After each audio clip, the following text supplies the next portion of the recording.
good morning. I'm Brandi Smith. Thank you so much for tuning in for our KHOU 11 News Morning Update. The way this works, we're just going to have a conversation, you and me and Chita, here in a second, about the big stories that you're clicking on and sharing on Facebook. The big one right now, obviously the one that's getting all of the attention, is the Gulf. We're watching it very closely, any development there, but Chita is here with some good news for the Houston area. Chita. Oh, Brandi, it is good news for pretty much all of Houston residents, Southeast Texas, and Texas in general. However, when I tell you about the great news here locally, the entire coastline of Louisiana bracing for a Category 1 hurricane by Saturday afternoon. So serious life-threatening impacts are expected most areas to our east. Here locally, though, we are on the dry side or the western side of the cone of uncertainty, or of the when it will become Tropical Storm Barry or what will become Hurricane Barry. At this point, let me detail out this timeline, okay? I know this can all be kind of confusing when we're talking about what's to come, but this is basically where we're at. We're right now just looking at a disturbance in the Gulf. That has not changed from yesterday, still sitting in the open waters. Now, at any point today, or this morning, I think as early as even our 10 a.m. update, we may have a tropical depression on our hands. That's that closed low circulation. Here tomorrow morning, or maybe as early as this evening, we'll be dealing with Tropical Storm Barry. That will be the name on the list that it takes of.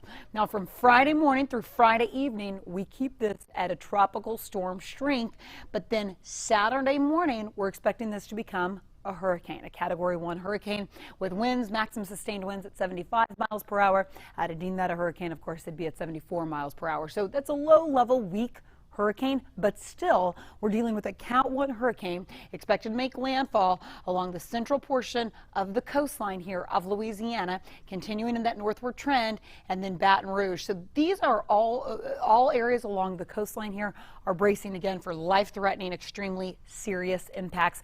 Now back to our local weather here. Oh, hello. Hold on one second. My graphics just skipped ahead on me. Let me take this off and I'll get you back to the radar. There you know. Now you know it's a live update for you. You can grab the umbrella. We do have a 50% chance for a few showers. The reason why is we'll have this wraparound moisture. So our disturbance here sitting out in the Gulf, this will continue to gain this will continue to gain strength and intensity over the next 24, 48 hours and continue to kind of wobble back and forth. It'll meander and then it'll start to get closer to the coastline. Models are starting to become a lot more unanimous. We're agreeing that it does look like a Louisiana landfall at this point.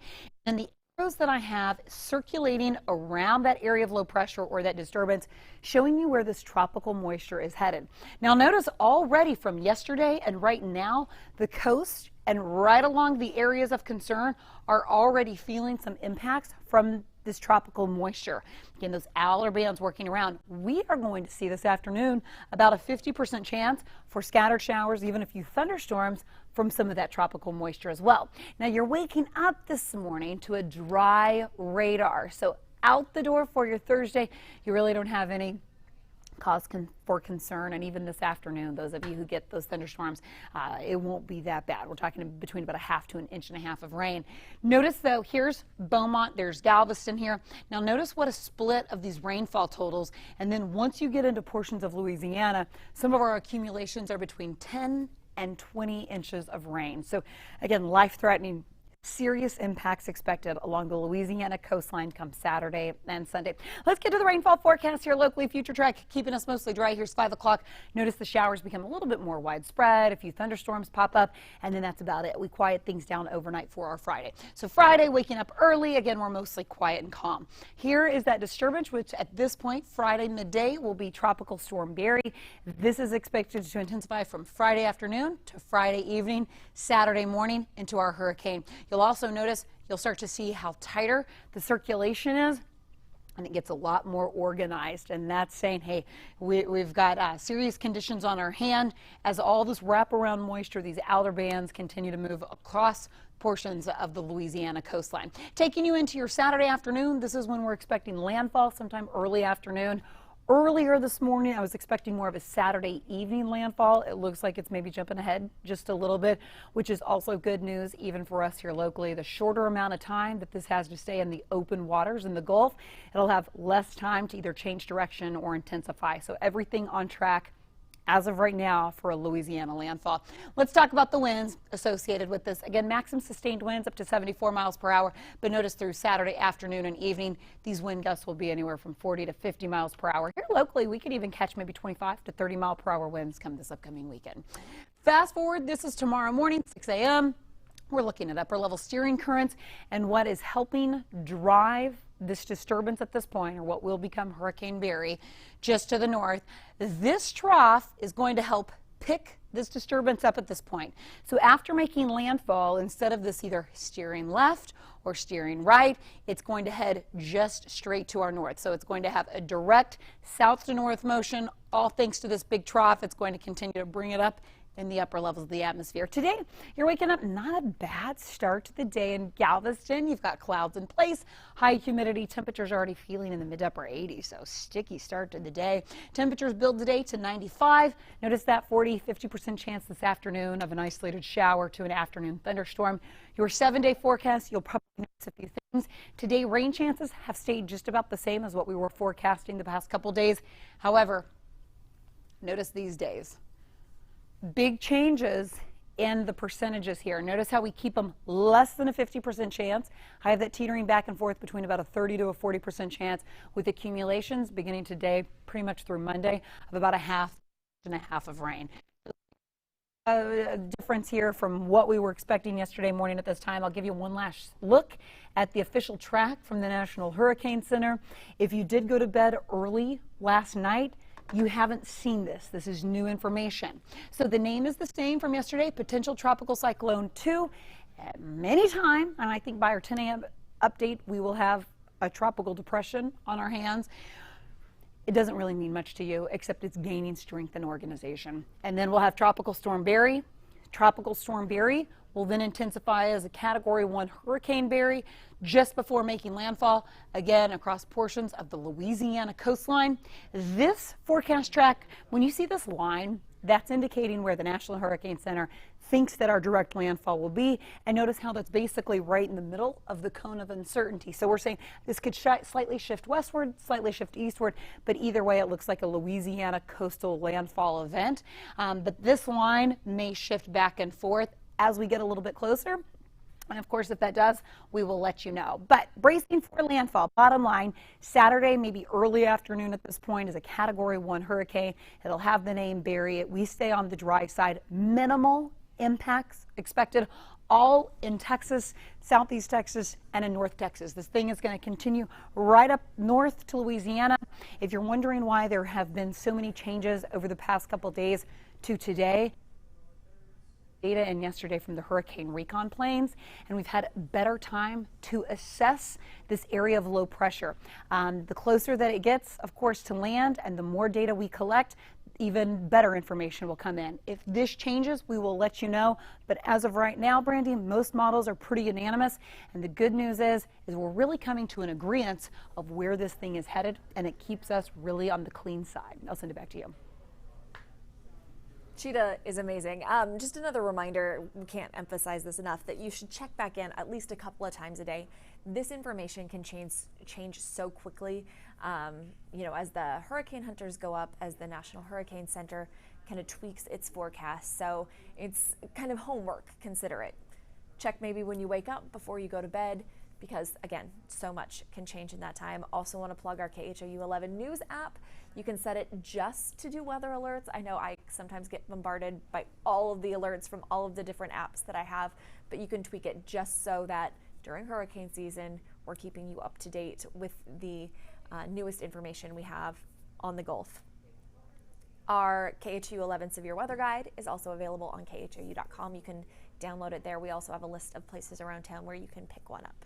So that is our weather discussion. I know a lot of you tuned in for that latest update. We're going to move into some of the other stories that you guys are commenting and clicking on.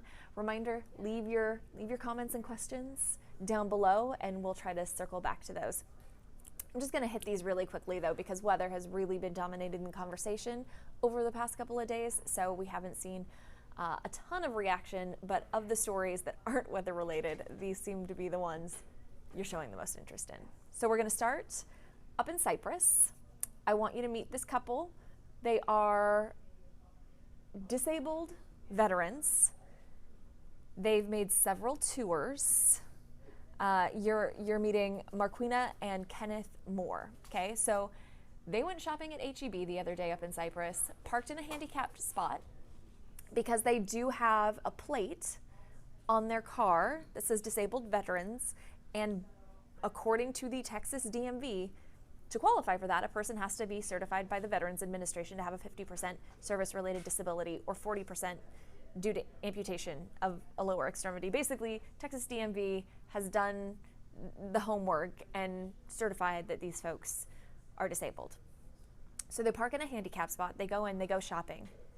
They come out and they find a note on their door or on the car that says, quote, "Just because you're black and have a nice car does not make you handicapped." Not a great feeling when they saw that note. They went on social media and shared it to express their concerns, hopefully educate people about those disabled veteran license plates and what those mean. No, it's not a handicapped placard in the front of the car or the traditional handicapped license plate that you're used to seeing, but just something to be aware of. And also consider your language when you think you're trying to be, I don't know what the motivation behind leaving a note like that would be, to be honest. Okay, so moving on from that one, let's take you up to Philadelphia, where last month, federal investigators busted this giant cargo ship. And we're learning a little more about this. So at the time we knew it had, a little bit of cocaine on it, like 20 tons. And that's worth about $1 billion, in case you wondered. It was one of the biggest busts the feds have ever had. Look at all that. 20 tons of cocaine. And now we know that cargo ship was owned by JP Morgan. So there's a whole investigation. It doesn't look like there are going to be any charges for JP Morgan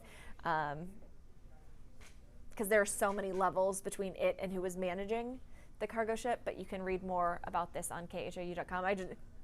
I think people see 20 tons of cocaine and have some questions. I know I did. This is my favorite story of the day. We get all sorts of things on Houston freeways. Why don't they look like this? That's not snow, that's cash. Those are dollar bills blowing in the wind. And you can see why this created a little traffic jam. This was Dunwoody, Georgia on I-285 on Tuesday night. So an armored truck, for some reason, they still don't know why, the back doors opened and money just started flying out. We're talking like almost $200,000. And so people stopped and scrambled. Look at that. Well, now police are saying you can't do that. So they're asking people to turn the money back in or they could face charges. But an attorney says you're never going to be able to prove how much money they took.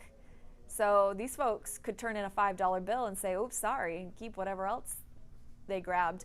One guy stopped and got $2,000. He turned it back in. So far, the police department says he's one of the few who has come in and turned all that cash in. When I shared this story earlier this morning, though, I asked if you would return it, even though it's federally protected. Like, no one's losing money, really. And one guy said, yeah, because God's watching. That's a good reminder. Karma will come back around. All right, let's look through your comments and questions. I know a lot are going to be weather related, and hopefully Chita addressed some of those because I'm not an expert. Keandra used to live off 285 over there. Call your old neighbors. See if they're feeling generous because they may have stopped. Trey says, don't turn it in. A lot of people commenting on what happened to the couple in Cypress. Jerome calls it ignorance. Marlon says he can believe that it happened in Cypress. Angelique called it rude. Naomi says HEB has cameras, blast the person who put the note there. And I know that they went to HEB And the Harris County Precinct 4 constables are now investigating to see who it may have been. Sorry, every time I click away from the Facebook page, it resets. Demetria says she's not turning in nothing.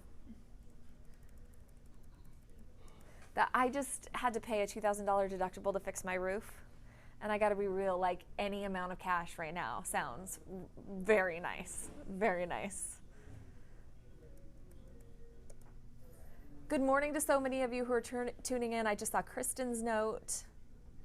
Melissa wonders if she'll be able to fly out of IH on Friday late afternoon. It depends on your destination, probably, Melissa, because if you're going to anywhere around New Orleans, going east could be a problem. You could see flight delays or cancellations. If you're going west, it shouldn't be, because we won't have really severe weather here. Yes, Sue makes a good point. We're on the clean side. We're not on the dirty side of this storm, so that's another bonus for us. I think there's about a 30% chance of rain showers over the next couple days. Today is the highest chance. We have about a 50% chance later this afternoon into the evening, and then 30% chance the rest of the day. Kurt asked, where's Chita? She just wrapped up. So I'm going to wrap up here real soon, and then if you want to replay it, she has the full update for you. You can also watch, go to khou.com/weather, and her forecast is always posted there as well. Brandon says New Orleans is going to get blasted. It already did yesterday. We saw flooding rains down Bourbon Street. The French Quarter was under, like 3 to 4 feet of water in places. And now we're talking about, somewhere between 10 and 20 inches if this storm delivers what it's expected to, which is just an incredible amount of rain. We obviously have a different perspective because we saw more than twice that during Harvey, but it's still not good news. They're comparing it to Katrina. Well, I've seen. But this will be a lower level storm. Way lower. That's the prediction. Again, I want to encourage everyone to check the forecast at least twice a day.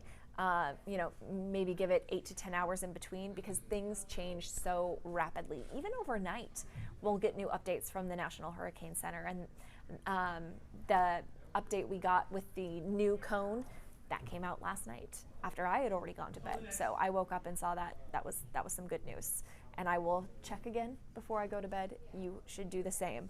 Again, want to encourage you to download our KHOU 11 news app. And when you do that, you can set the notifications that you want to get, so you don't get every news update we send out, because we kind of send out a lot. Everybody does. We're trying to keep you as informed as we can, right? But if weather is the only thing you're interested in, just hit that button. Done. That's what I've done. I get my notifications every time we do a live update here, or anytime there's a new notification from the National Hurricane Center. So it's good information to have. I've also shared with you before, fwsalerts.org. That's the organization Harris County goes through to send personalized notifications in your neighborhood. You plug in, your name and address, and it will text you when any bayous near your home get high, or when rainfall rates near your home exceed a certain level or get to a dangerous level. So always good to have. You can read up on more of that on khou.com. We'll have another update at 2:15. Also tune in at noon, because I'm anchoring down at Avenida. It'll be me and Erica Lopez, and I'll see you tomorrow.